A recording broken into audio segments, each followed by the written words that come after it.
Shalom, welcome to Gibeon Church.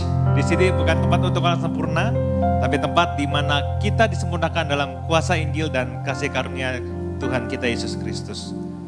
Minggu ini kita masuki minggu ke-25 dari Katekismus Reformasi. Saya akan membacakan pertanyaannya dan bersama-sama kita akan membacakan jawabannya. Apakah kematian Kristus berarti segala dosa kita dapat diampuni? Ya, karena kematian Kristus di kayu salib membayar lunas hutang dosa kita. Allah dengan bermurah hati menghubungkan kebenaran Kristus pada kita sehingga kebenarannya menjadi kebenaran kita dan tidak mengingat-ingat lagi dosa kita.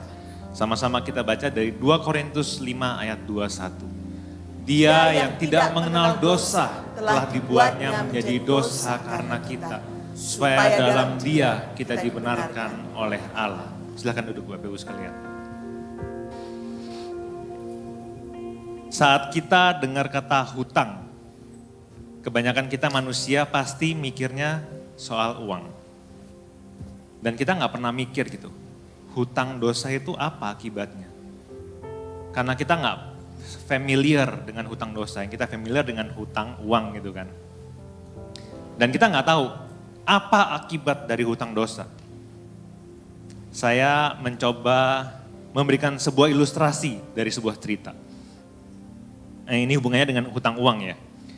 Jadi bayangkan ada satu orang yang secara hidupnya tuh baik-baik aja. Cukup makan, cukup pakai, semuanya cukup. Namun tiba-tiba ada satu teman datang. Terus menawarkan sebuah bisnis, peluang bisnis yang terlihat sangat menggiurkan. Dengan keuntungan yang sangat bombastis. Ya kemudian orang yang ditawarkan ini dia berpikir, oke, aku pingin ikut dalam bisnis ini. Dengan uang yang dia tidak punya, sehingga dia mencari pinjaman. Dia berhutang. Singkat cerita dia terjun dalam bisnis ini, dan gak lama kemudian bisnisnya kolaps. Hilang dengan tiba-tiba gitu, entah kemana. Meninggalkan orang yang berhutang ini dengan hutang yang begitu banyak, sampai dia gak bisa bayar. Adanya pasti kan ketakutan, khawatir, rasa cemas, nggak bisa tidur, nggak bisa makan gitu kan. Tapi tiba-tiba ada satu orang yang dia bahkan nggak kenal, datang dan bilang, nggak apa-apa, hutangmu sudah lunas, sudah aku bayar. Kira-kira perasaan apa yang pertama kali muncul di pikiran orang yang dibayar hutangnya itu?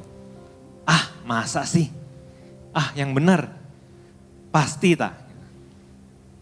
Tapi apapun yang orang itu rasakan dan pikirkan tidak merubah kenyataan bahwa hutangnya sudah lunas. Sekali lagi saya katakan cerita ini hanya ilustrasi. Karena apa yang Yesus lakukan itu jauh lebih besar dari pikiran kita yang bisa kita bayangkan, yang bisa kita pikirkan. Yesus melakukan hal yang sama. Bedanya Yesus nggak membayar hutang uang kita. Tapi dia bayar hutang dosa kita. Yang kalau kita benar-benar sadari bahwa akibat dari dosa adalah maut. Maut itu artinya kita tidak akan bisa bersama dengan dia di kekekalan. Saat Tuhan menciptakan dunia, semuanya baik dan sempurna. Tapi ketika Adam dan Hawa tidak mentaati Tuhan dan melanggar perintah Tuhan, dosa mereka menodai semua ciptaan Tuhan dan mereka juga menghancurkan kehidupan yang sempurna tanpa dosa yang sudah Tuhan berikan. Sejak saat itu manusia memiliki hutang dosa yang tidak mampu untuk mereka bayar. Dan kita semua yang terlahir setelah kejatuhan dosa tersebut, kita juga pendosa yang terlahir dengan hutang dosa yang tidak mampu kita bayar. Beberapa minggu terakhir, kita berulang kali diingatkan melalui katekismus, mengapa penebus itu Allah sejati dan juga manusia sejati. Mengapa Yesus harus datang menebus dosa kita, menggantikan posisi kita, karena kita tidak mampu, kita tidak bisa untuk menyelamatkan diri kita yang sudah berdosa. Tuhan Yesus adalah sang penebus yang sempurna. Dia adalah Allah sejati dan juga manusia sejati. Ia menjadi kebenaran kita. Sehingga saat Allah Bapa melihat kita, kita ada dalam Kristus. Sehingga yang dilihat oleh Bapa adalah kebenaran Kristus dan juga kekudusan Kristus. Ketidaktaatan kita dan ketidakmauan kita untuk taat juga kejahatan hati kita membuat kita tidak mungkin bisa mendekat kepada Allah yang kudus. Tetapi karena Kristus, kita disebut sebagai orang kudus. Kita disebut sebagai orang benar. Bukan karena perbuatan kita, bukan karena usaha kita, tapi karena kebenaran yang diberikan melalui Kristus bagi kita. Semua dosa kita dilimpahkan kepada Yesus di atas kayu salib dan membasuh bersih dosa kita. Saya mengundang kita semua bisa bangkit berdiri. Saat ini saya memberikan waktu kepada kita semua untuk bisa benar-benar merenungkan betapa besar anugerah yang telah kita terima. Seharusnya upah dosa yang kita terima dalam hidup kita adalah maut. Tetapi karena begitu besar kasih Allah kepada kita, Dia mengaruniakan anaknya yang tunggal, mati, ganti tempat kita. Sehingga kita bisa memiliki relasi kembali bersama dengan Tuhan kita.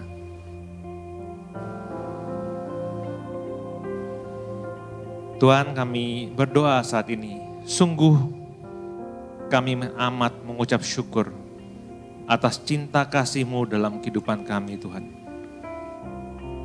Seharusnya kamilah yang menerima hukuman itu, Tuhan.